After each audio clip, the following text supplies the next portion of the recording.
flat out.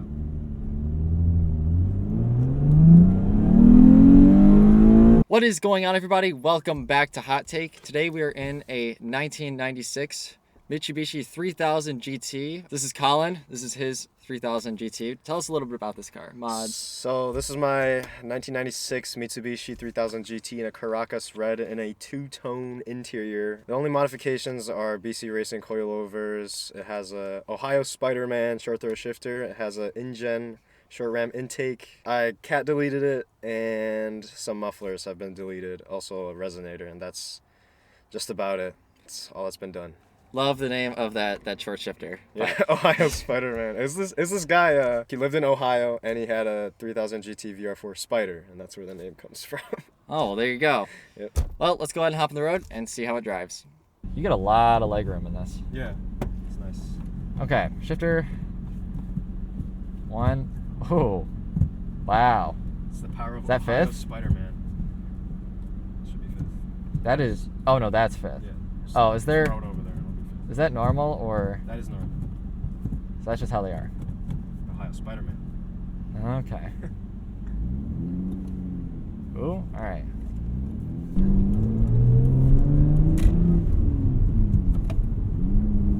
There we go. Oh, that Ohio Spiderman shifter is nuts. Short. Oh, I should adjust the mirrors. Oh, there we go. Oh, there's a Mustang tailgating me. He's not very happy. Okay.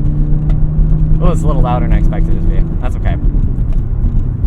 So, initial impressions. The ride quality, it's a little firm because of those BC coilovers, but not too bad. I hear a little bit of a squeak. It's probably whatever you got in the trunk, right? No, it's like something on that side is like squeaking. If you press in on it, it'll stop squeaking. Like right here, like see this crack? Yeah. If you press in, it'll stop squeaking. Now, it feels like a, yeah, door card or a dashboard. Oh, well. I just have to like stuff something into it and it'll stop. Oh, well. Yeah. It's gonna mess up your audio. Yeah, no worries. Wow, there's a lot more mechanical than I thought it was going to be. Like, even compared to a lot of other 90s cars. Yeah. Oh, you don't need a letter flywheel on this thing. That is easy to downshift. It'd be cool with a letter flywheel. Oh, would be cool. You would rev up really fast. Oh, yeah. I got the exhaust shot that I got a while ago. It's just like, it almost sounds like exotic. So I'm thinking if I get a letter flywheel, then I can make it rev up faster. Yeah, put in the Sound exotic. yeah, put in the Ferrari clutch. Yeah. Kevlar, do I have? Although I'm going, well, I won't say that. Okay, so more initial impressions. Steering feels really good. Very mechanical. We'll try fifth. Is that fifth? Yeah, that's cool. It should be fifth. Okay. That's cool. You said this playing gear is normal for these? Yeah. It's kind of just there, I guess. It's Okay. been like that since I got it. Oh, fair enough. Is there like bushings in here or anything that? Yeah. I think I replaced it when I did the short throw shifter, but it just never really made a difference. So. Oh, fair enough. This thing's super easy to drive. Wow. You hop in it, you immediately know. It's easy. It's like, it's heavy, or it's not as heavy as like you'd think, especially for being like this big of a car. Brakes, good. You do feel a bit of body roll. It's not awful, Yeah. but It used to be way worse, but the VC's definitely helped. That's why I wish I had a car whose body's just like rolling everywhere. oh yeah. Well, this is a big, cushy, like sports coupe. So I guess it would make sense from the factory that they would make it a little. Yeah. Man, this thing's really confidence inspiring. I've been in it for like 3 minutes, and I like know how to drive it. Yeah, it's really awesome. It's just like it really just feels like an extension to your feet and hands, like immediately. It's just like you hop in it, it's just like, okay, walking, running, whatever. Yeah, no, like that's exactly how it feels. Steering feels really good. Clutch feels good. The gas pedal's weird because it's almost light, but it's not in the sense of a modern car light. Do you feel like the pivoting on the gas pedal? Almost, yeah, like it's not, like almost feels like there's a little bit of slack in the throttle cable. So that's just how the throttle pedal was designed. It's like, the arm comes down on the throttle, and then there's like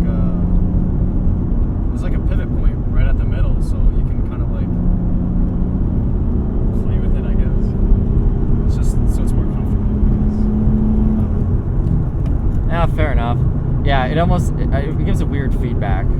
I don't know. It's just different. But certainly no problems with driving it, that's for sure. Yeah.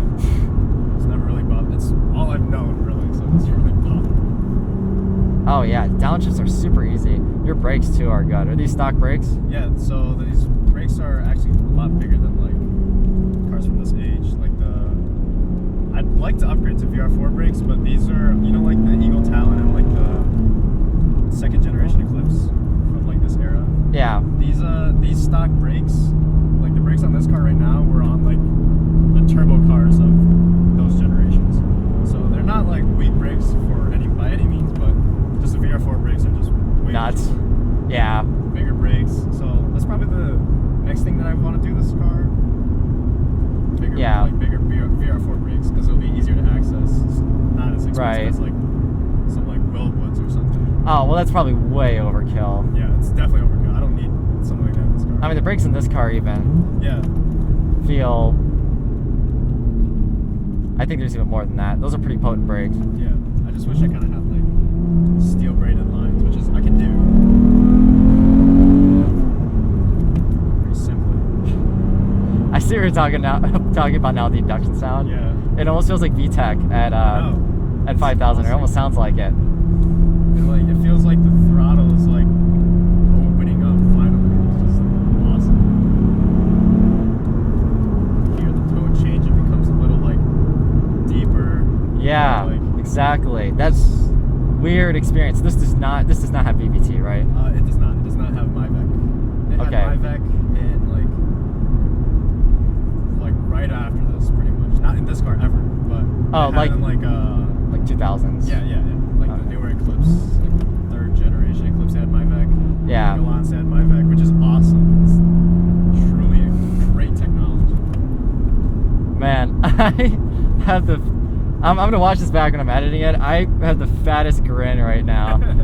Oh my gosh, this thing is a lot of fun. Yeah, it's so much fun to drive. It's truly like such a rewarding car to just like throw around a corner and just you point it where you want it and it takes you there. For a front-wheel drive car, I mean, like it's gripped. It's on like some random like General tires. I don't even know, and like the tread is like almost gone. Yeah, right. What size tires are these? I don't even know, honestly. It's like 205, 55, I think, something like that. We'll throw 16. Up on screen. Yeah, I don't think it's that big because the wheels, they're like, I think they're 16s. They are 16s, yeah. Yeah, which is small for a big car like this. Yeah. Like the VR4s, they came with 17s, which is, I want VR4 wheels, like the first generation 5-spoke ones I really want. So or like Evo wheels, I could probably get my hands on. But yeah. Right. The natural camber, when I lowered it on the rears, is like, I don't know if you saw it, but like the rears is really cambered. I noticed a little bit. How much is that? I don't know, honestly. You ever had this in an alignment shop? Yeah, I got it online, but I never really looked at it because I didn't really care. But in like the grip, you can definitely tell that the like rear will not slip out. No, the rear is really tight. So planted. I've taken like 90-degree like crazy 90-degree turns and just like it's 60 miles an hour and it's just planted.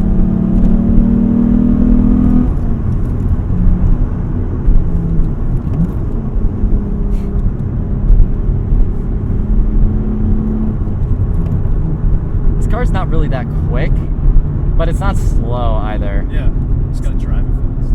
Exactly, yes, that's the good way to put it. It's a momentum car. Yes. But in a good way. You just have to keep it in the right gear, I think, and keep the AC on. Oh yeah, we have the... Do you notice the difference of horsepower when Yeah, I definitely can. It's a lot.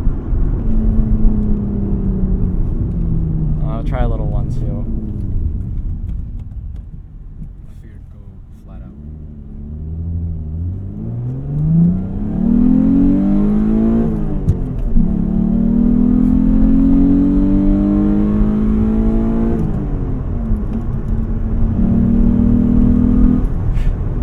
Wow. It's got enough torque. It's got all you need. Yeah. Nope. Yeah, we'll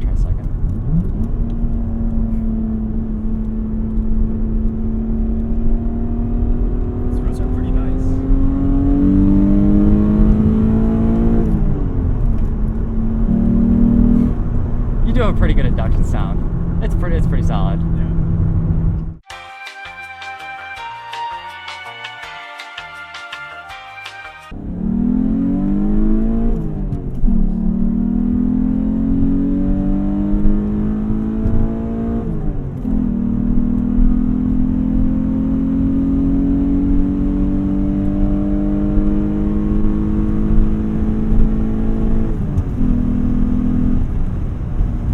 We've now concluded the drive of the 96 Mitsubishi 3000 GT, and it was very lovely. I was pleasantly surprised by the amount of steering wheel feedback, and the short shifter felt really good. Brake pedal feel was good. For a big car, you don't really expect that. Hopping into it, you kind of expect something a little more mushy, but very comfortable. This was the complete opposite of that, but in a good way. Throttle cable is a little something to get used to. There's a little bit of slack, but honestly, I was used to this car almost immediately as soon as I started driving it, just as a native manual driver, and I've never been in something like this, so that is a testament to this car. Is there anything you would like to add? No, not really, I guess. It was fun to see someone else drive my car. Oh, yeah. And be in the passenger seats. It's exciting to see someone, like, enjoy my car, I guess. Oh, I appreciate that. Yeah. And with that, let's give it a score. Utility. It has some of your old car creaks and rattles, but overall it's not terrible. Back seat room is pretty limited and interior storage is limited, but it rides okay even with the BC coilovers and the hatch is very large. It gets a 4 out of 10. Features. It has what you need, good AC, good radio, rear wiper, and a bunch of other cool little tricks. But given this is a base model, it's pretty limited, so it gets a 3 out of 10. MPG. This car was rated at 19 combined, giving it a 4 out of 10. The cool factor. These are a little special given their rarity and how expensive they were new. You don't see many of them around that often, and I always give them a second glance. However, it isn't one of the mainstream grades, and given this is a non-turbo front-wheel drive model, it does get outclassed by a lot of other 90s JDM cars. It still gets a respectable 5 out of 10. Driver's feedback. The steering is very connected and the pedal feel is direct. It does feel a little bit like a larger car, but for its size, it does a great job. The shifter, while very communicative and had a great feel, was a little hard to tell where the gate was at times, due to the play paired with the notchiness of the short shifter. All in all, though, it had a great mechanicalness to it, and I'll give it a 5.5 out of 10. This car is 0 to 60 in the high 7 seconds range, giving it a 2 out of 10. Should you buy it? 3000 GT base model can still be had for less than 10 grand, which is cheap for a 90 sports car. But parts are becoming harder and harder to find since it's an aging DSM product, and the aftermarket's not great since it is not a VR4. This gives it an 8 out of 10, putting it here on our list. Closest 90 sports car is probably the E36 M3. The E36 has a beat in a lot of ways, but that's a lot more car. Truthfully, I like the 3000 GT, but there's a lot better out there performance for the money. But as a cool and unique 90 sports car, it's still not too expensive, it is a lot of fun to drive. If one popped up for sale near you, I wouldn't hesitate to go look at it and maybe even buy it.